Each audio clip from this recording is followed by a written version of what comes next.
Super hero సినిమాలు చాలా వచ్చాయి. అలానే విలన్స్ కూడా చాలామంది వచ్చారు. కానీ ఒక్క విలన్ వచ్చిన తర్వాత మొత్తం హాలీవుడ్ హీరోల నిర్వచనమే మారిపోయింది.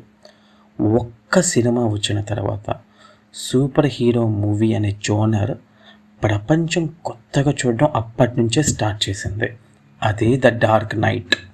ఇది బ్యాట్‌మ్యాన్ కథ కాదు, అలానే ఒక హీరోకి విలన్‌కి మధ్య జరిగే కథ కాదు.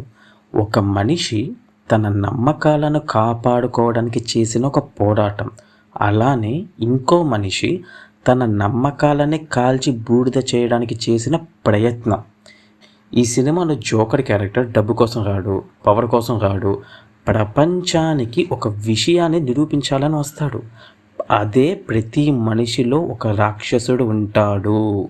అందుకే ఇన్ని సంవత్సరాలైనా కూడా ఈ సినిమా ద డార్క్ నైట్ ఇప్పటికీ ఒక సినిమా మాత్రమే కాదు, ఇది ఒక మాస్టర్ పీస్, ఒక లెజెండ్, ఒక ఎక్స్పీరియన్స్.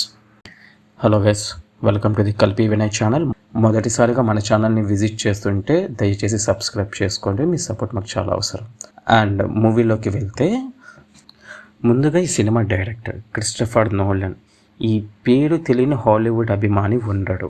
ఇతను తీసిన సినిమాలు డార్క్ నైట్ ట్రయాలజీ కానీ, ఇన్సెప్షన్, ఇంటర్స్టెల్లార్ కానీ, లేకపోతే వచ్చే అప్కమింగ్ ఒడిస్సీ, లేదా క్రిస్టోఫర్ నోలన్ సినిమాలకి ఒక ర్యాంకింగ్ ఇవ్వాలి అనుకుంటే అందులో నంబర్ 1 పొజిషన్లో ఉండే సినిమా ద డార్క్ నైట్.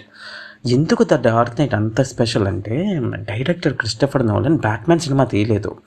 ఒక క్రైమ్ థ్రిల్లర్ అలానే సైకలాజికల్ డ్రామా, ఈ రెండింటిని మిక్స్ చేసి ఫిలాసాఫికల్ వార్ని ఈ సినిమాలో చూపించాడు. జోకర్ క్యారెక్టర్ జస్ట్ ఒక విలన్ మాత్రం కాదు, అతను ఒక కేయాస్కి రిప్రజెంటేషన్. అతని లక్ష్యం గోథమ్ సిటీని నాశనం చేయడం కాదు, గెలవడం కాదు, మనుషుల యొక్క నైతిక విలువలను ఓడించడం. జోకర్ క్యారెక్టర్ సినిమాలో ఒక క్వశ్చన్ లాంటిది. ఇందాక చెప్పుకున్నట్టు అతనికి డబ్బు అవసరం లేదు, అధికారం అవసరం లేదు, ప్రపంచం తన ముందు మోకరిల్లాల్సిన అవసరం కూడా తనకి లేదు. అతను కేవలం ఒకే ఒక నిజాన్ని నిరూపించాలనుకుంటాడు. మనుషులు మంచివాళ్ళు కాదు, వాళ్ళకు అవకాశం రాలేదు అంతే. జస్ట్ వస్తే వాళ్ళు ఎంత రాక్షసులో, అవకాశం వస్తే వాళ్ళ యొక్క నిజమైన క్యారెక్టర్ అప్పుడు బయటపడుతుందని బలంగా నమ్మేవాడు. జోకర్ దృష్టిలో ప్రతి మనిషి ఒక చెడు రోజుకి దూరంలో ఉన్న రాక్షసుడు. అందుకే అతను గోతాన్ని నాశనం చేయాలని చూడడు ఎప్పుడు కూడా. గోథమ్ సిటీ తన ముఖం మీద కవర్ చేసుకున్న మంచితనం అని ఒక ముసుగుని చింపేయాలని ప్రయత్నిస్తాడు.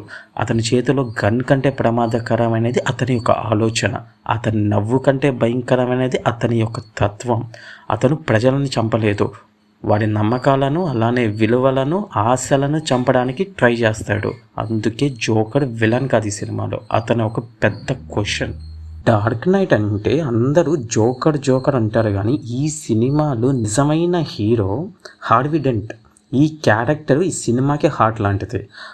సినిమాలో ఒక ఫేమస్ డైలాగ్ ఉంటుంది, you either die a hero or live long enough to see yourself become the villain. ఈ ఒక్క డైలాగ్ హార్వీ డెంట్ జీవితం. బ్యాట్‌మ్యాన్ గోథమ్ సిటీని భయం నుంచి కాపాడితే కమిషనర్ గార్డన్ చట్టంతో కాపాడతాడు, కానీ హార్వీ డెంట్ మాత్రం ఆశతో కాపాడాలని ప్రయత్నిస్తాడు. అతను గోథమ్ సిటీకి నిజమైన హీరో హార్వీ డెంట్. తన ముఖానికి మాస్క్ ఉండదు, చేతిలో గ్యాడ్జెట్స్ లేవు, కేవలం న్యాయం మీద ఉన్న నమ్మకం మాత్రమే ఉంటుంది.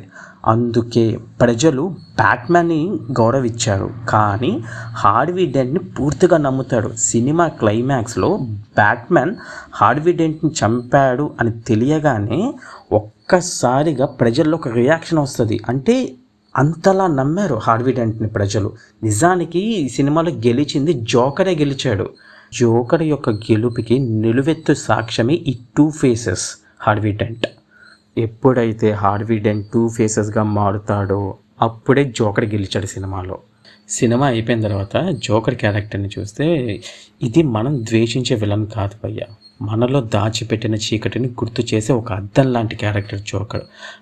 మనలో మార్వెల్ అభిమానులు ఉండొచ్చు, డీసీ ఫ్యాన్స్ ఉండొచ్చు, నార్మల్ జనరల్ సినిమా ఫ్యాన్స్ ఉండొచ్చు, ఎవరైనా కూడా ఒక్క విషయం మాత్రం అందరూ ఒప్పుకుంటారు, ద డార్క్ నైట్ ఒక సినిమా కాదు, ఇది ఒక బెంచ్ మార్క్.